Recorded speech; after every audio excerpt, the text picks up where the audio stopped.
자, 그런데 이 와중에 국민의힘 태영호 최고위원이 또 막말을 해서 논란을 빚고 있어요. JMS 민주당이라고 했는데, 자, 이 논란은 어떻게 보세요? 아니, 그러니까 지금 최고위원들이 문제가 많지 않습니까? 김재원 최고위원부터 시작해서.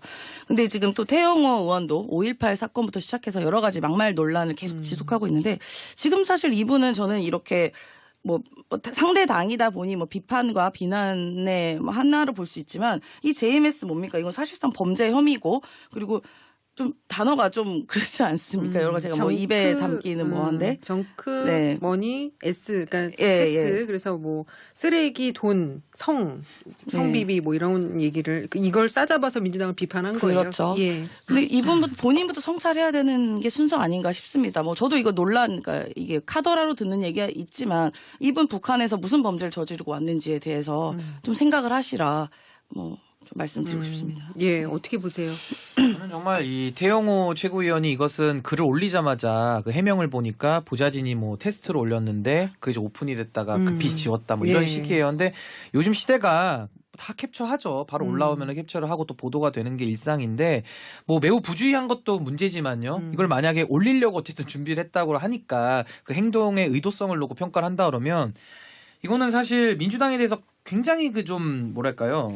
그 수준 낮은 이런 좀 공격을 하는 거죠. 그러니까 예를 들면 JMS라는 그 특정 사교 집단을 빗대서 그렇죠. 예. 이제 집단적인 매도를 하기 위해서 이런 단어 세 개를 선정한 것 같은데 뭐 내용적으로야 뭐 다 연관성을 찾아서 이렇게 만드셨고 조합을 했겠습니다만은 참 상대들에 대해서 이런 식으로까지 공격을 하는 것은 대한민국 정치의 품격이나 수준을 매우 떨어뜨리는 일이고 태영호 최고위원은 지금 한두 번이 아니지 않습니까?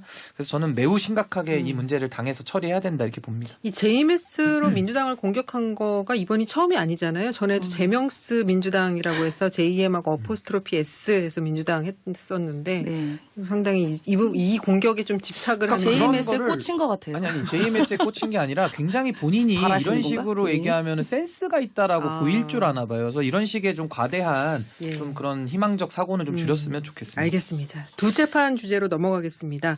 전광훈의 결별 선언인가 결합 선언인가 이 얘기 좀 해보죠. 어제 전광훈 목사가 기자회견을 통해서 입장을 밝혔는데요. 그 내용부터 좀 들어보시죠.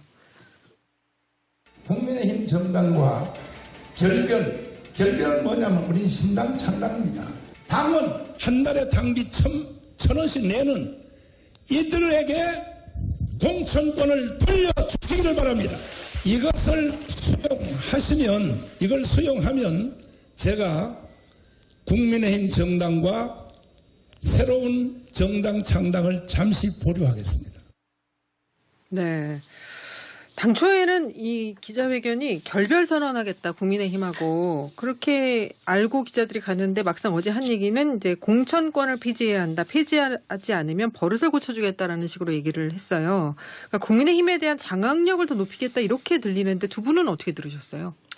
뭐 우선은 저는 정광훈 뭐 목사라고 부르는 걸 저는 이렇게 동의하진 않기 때문에 네네. 이분은 정체성 자체가 전광훈 일단 씨라고 해도 됩니다. 예, 정광훈 예. 씨로 제가 부르겠습니다. 예. 굉장히 좀 정체성이 의심되는 분이고 이분이 일단 당원은 아니시라고 해요. 근데 예. 국민의힘에 대해서 이런 어마어마한 영향력을 가지고 있다라는 것 자체가 저는 지금 이분의 정체성을 의심할 수밖에 없고 또 하나는 이분 종교인도 아닌 것 같고요. 그죠? 그다음에 하는 모습을 보면 굉장히 좀 선동가 같은 모습은 보입니다. 네. 그래서 저는 이분의 정체성을 먼저 좀 당이 알아야 될 것 같은데 이렇게 정체가 불분명한 사람에 대해서 당의 지도급 인사들이 상당한 빚을 지고 또 상당한 이분에게 그 영향력의 공간을 열어줬다라는 것 자체가 전 일단 문제라고 보고요. 네. 그리고 앞으로도 정광훈 씨가 굉장히 이제 국민의힘에 대해서 소위 말하는 가스라이팅을 계속 할 겁니다. 어느 정도 이제 빚을 졌기 때문에 이제 그 빚을 갚아라라고 나올 텐데 전 이것이 뭐 중도층에게 미치는 영향은 말할 것도 없고요. 네. 당 전체적으로도 이것은 거의 지금 망조로 가고 있다. 저는 이렇게 봅니다. 예, 임세근 부대표님. 저는 그 정광훈 씨가 정광훈이 정광훈했다라고 저는 그게 보여집니다. 무슨 뜻이에요?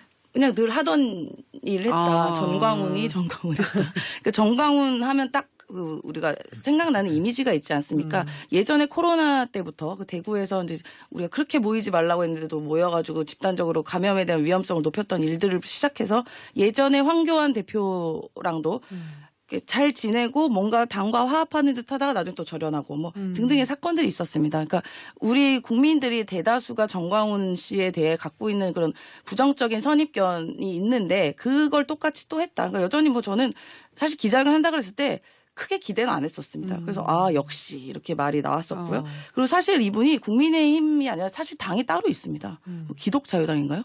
뭐 당 이름 정확히 생각 안 납니다만 근데 다른 당에 있는 당 사람이 이렇게 영향을 미치는 게 과연 납득이 되는 것인가. 그래서 저는 지금에 있는 당대표 김기현 당대표나 뭐 최고위원 김재원 최고위원부터 시작해서 이번 대표 선거에 있어서 이 정광훈 씨의 이른바 아스팔트 세력에 대한 그냥 영향력을 충분히 이번에 확인했기 때문에 절연할 수도 없고 가져갈 수도 없고 뭔가 되게 애매한 마치 서랍에 있는 걸 뺄 수도 없고 넣을 수도 없는 그런 상황. 네, 그런 상황이어서 매우 난감한 상황인데 딱 끊지 못하는 것. 이건 딱 절연을 해야 되는 게 맞죠. 근데 끊지 못하고 오히려 홍준표 비나이더 홍준표 대표를 행정 듣도 보도 상인 고문을 해촉시키는 일을 발생한 것을 보면 김기현 대표가 크게 빚을 진 게 아닌가. 네, 김재원 최고부터 시작해서요. 예, 알겠습니다. 정열 회장님께서 송 의원 하루빨리 귀국해서 죄가 없다면 진실 밝히시기 바랍니다 하셨네요. 예, 전영신의 아침저널 광고 들으시고요. 3부에서 연장전으로 조금 더 이야기를 이어가도록 할 텐데요. 김건희 여사 얘기를 3부에서 좀 해보겠습니다.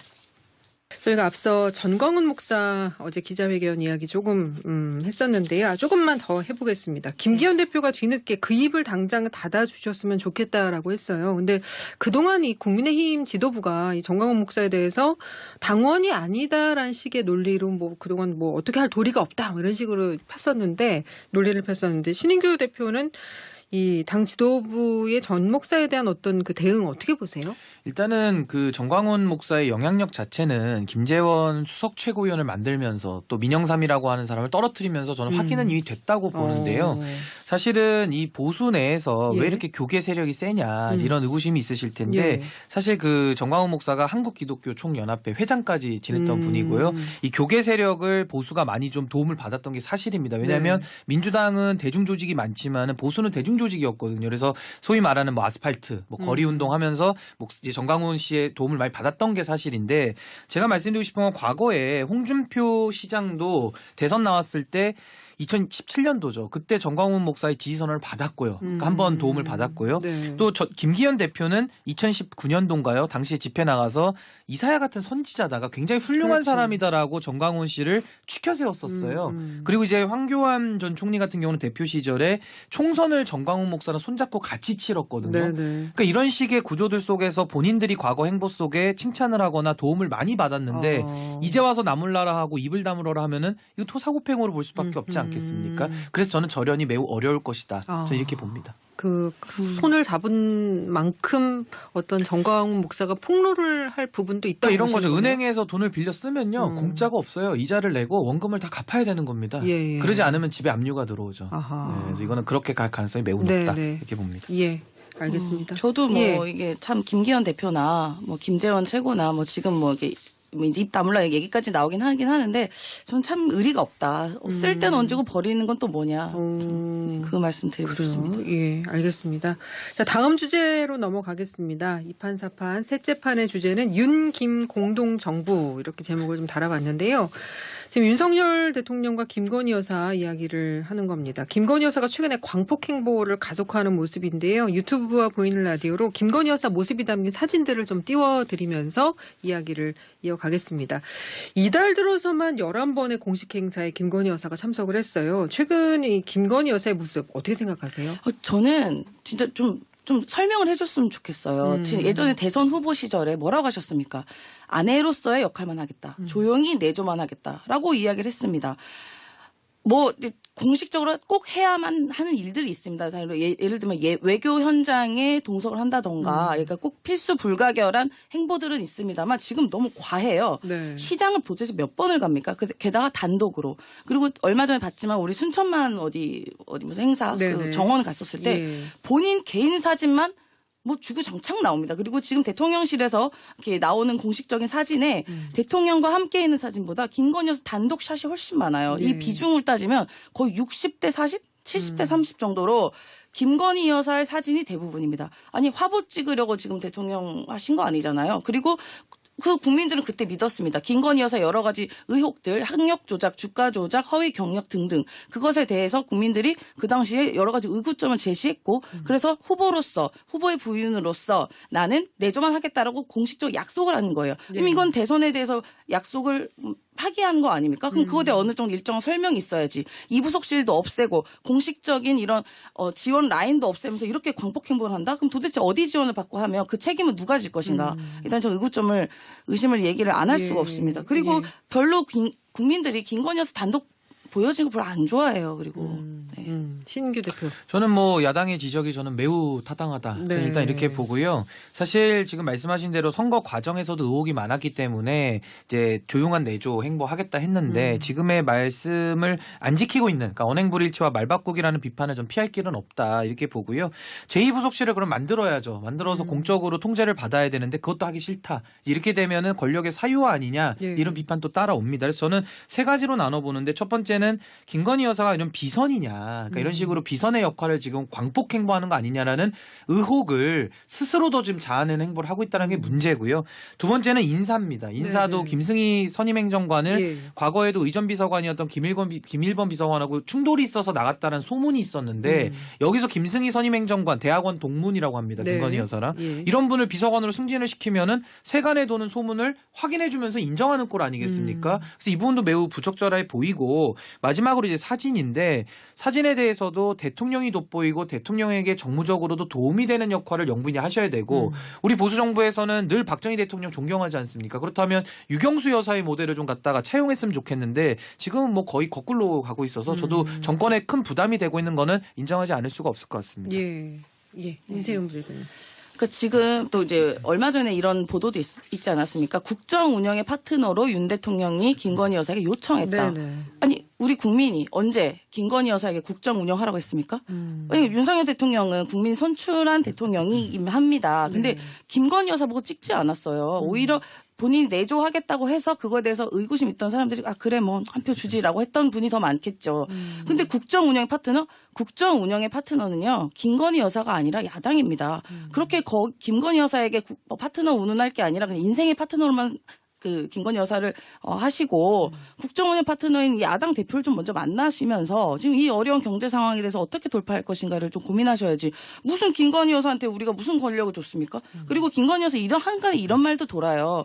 다음에 선거 출마하는 거 아니냐. 제2의 힐러를 꿈꾸는 거 아니냐라는 얘기까지 돕니다. 네. 지금 그게 말이 되는 이야기입니까? 본인이 여러 가지 의혹들 사실상 수사가 지지부진한 여러 가지 주가 조작이라나 이런 문제에 대해서는 함구하면서 이렇게 지금 돌아다닐 때가 아니에요. 지금 보니까 뭐 강아지 안고 다니고 아이 안고 다니고 하시는데 그냥 좀 자중하셔라라고 말씀드리고 싶습니다. 예. 그러니까 대통령실에 김건희 여사의 입금이 작용하고 있다. 이런 세간의 소문을 사실 이제 확인시켜주는 대목이 예, 이번에 그 김승희 선임행정관의 승진 임명, 의전비서관으로 승진 임명인데 이 의전비서관에 이어서 최근에 그 외교안보라인 김성한 안보실장하고 이문희 외교비서관에 대한 경질에 있어서도 또 김 여사 얘기가 등장하기도 했었잖아요. 네. 예. 그러니까 지금 저도 이제 대통령실에 있는 얘기로 듣기로는 김건희 여사 관련된 김건희 라인은 자르지 못한다. 그러니까 입김이 굉장히 세게 작용한다라는 얘기도 있고, 그 심지어 이제 윤석열 라인과 김건희 라인의 완력 다툼도 있다. 이런 얘기가 들립니다. 아니 이게 정상입니까? 어떻게 여사 라인와 완력이 이 대통령 완력보다 더 세다는 얘기가 나오는 그거는 게 이제 한간의 소문이고 이제 그 용산빨로 나온 이제 뭐 기자들의 뭐 이야기들을 통해서 나온 저도 그냥 들은 이야기입니다. 전원으로. 근데 그런 얘기가 실제든 아니든 나오는 것 자체가 매우 부적절하죠. 그거말로 비선이죠. 우리가 그 비선 논란 때문에 그 이른바 최순실 사태 때문에 우리가 대인 경험이 있어서 국민들이 굉장히 그 부분에 대해서 여러 가지 비판과 이제 그 트라우마 같은 게 있는데 왜 또 다시 시작되는 비선 라인, 뭐 무속 라인 이런 얘기가 나오는 게 굉장히 불쾌한 일인 거죠. 국민 입장에서는. 예. 그 최근에 뭐 이제 대통령실에서는 김 여사에게 와달라고 요청한 곳이 많다. 그래서 앞으로 봉사활동, 서민 민생에 관련된 부분은 꼭 챙기겠다 이런 입장을 내기도 했어요. 근데 이제 문제가 되는 거는 정치적 발언이 아닌가 싶어요. 이제 아무래도 대통령 영부인이라는 위치 자체가 좀 특수한 게 있기 때문에 그래서 그 역할에만 충실하는 것이 저는 본인의 사명이고 본분이다라는 걸 다시 한번 말씀드리고 싶고요. 이게 비선이라는 것을 간단하게 생각할 수가 없는 것이 박근혜 대통령 탄핵되고 구속됐을 때 가장 핵심인 것이 그 비선 논란입니다. 그러니까 이 비선이라는 것이 나타나면요. 권력이 사유화됩니다. 어떤 특정 개인, 그건 뭐 김건희 여사일 수도 있고 아니면 그 여사를 둘러싸고 있는 다른 누구일 수도 있는데요. 모르지 않습니까? 근데 국민들이 위임한 권력자가 아닌데 다른 권력자가 튀어나와서 엉뚱하게 마치 대포차처럼 이렇게 하는 거랑 똑같기 때문에 상당히 이것은 권력 사유화의 문제가 있는 것이고요. 또 하나는 이제 비선이 들어오면은 권력의 체계가 무너집니다. 그러니까 네. 체계가 붕괴되기 때문에 급수가 의미가 없어요. 그냥 실세. 항상 옆에 있는 사람, 그러니까 소위 말하는 문고리라 그러죠. 이 문고리들이 급수를 다 무너뜨리면서 그 사람들이 국정을 좌우하게 되거든요. 그래서 책임은 안 집니다. 이렇기 때문에 저는 대한민국의 좀 정상화를 위해서라도 이런 좀 비선 논란은 이제 좀 박근혜 대통령 이후로는 더 안 나오도록 전 해주시는 것이 국민을 위한 도리다. 전 그렇게 생각합니다. 예, 알겠습니다. 자.